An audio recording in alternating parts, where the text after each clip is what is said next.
네, 그런데 오늘 재판 이후 형량에 대한 논란이 일고 있습니다. 검찰은 형량이 부당하다면서 즉각 항소 의사를 밝혔는데 재판부는 김성수가 반성하는 모습을 보이고 있고 우울감에 시달려 온 점을 고려했다고 밝혔습니다. 하지만 피해자 측 변호인은 징역 30년은 너무 가볍다면서 참담한 심정이라고 밝혔습니다. 이어서 신수아 기자입니다. 그동안 김성수는 재판에 나오면서 여러 차례 잘못했다고 말했습니다. 유가족분들께도 너무나 가족인분께도 너무 죄송합니다. 1심 재판부는 김성수가 반성하는 듯한 태도를 보이고 있으며 학교 폭력으로 우울증과 불안에 시달려 왔는데 이런 정신적 문제가 범행에 영향을 미친 것으로 보인다고 설명했습니다.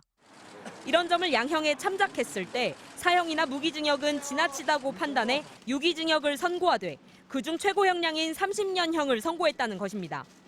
이 사건만 보면 피고인에 대한 엄벌이 강조될 수 있겠으나 양형은 다른 유사 사건의 판결례를 참작하여 형평을 고려하여 정할 수밖에 없어서 그러나 피해자 유족 측은 국민 법감정에 미치지 못한 판결이라며 격앙된 감정을 감추지 못하고 있습니다.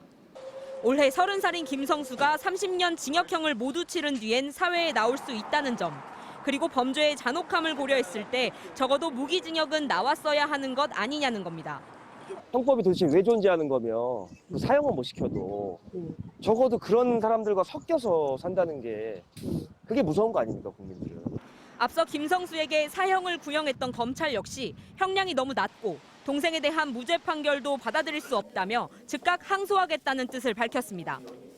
잔혹범죄에 대한 엄한 처벌을 요구하는 여론이 커짐에 따라 형량 논란도 확대되고 있습니다. 2심 재판 결과가 더욱 주목받게 됐습니다. MBC 뉴스 신수아입니다.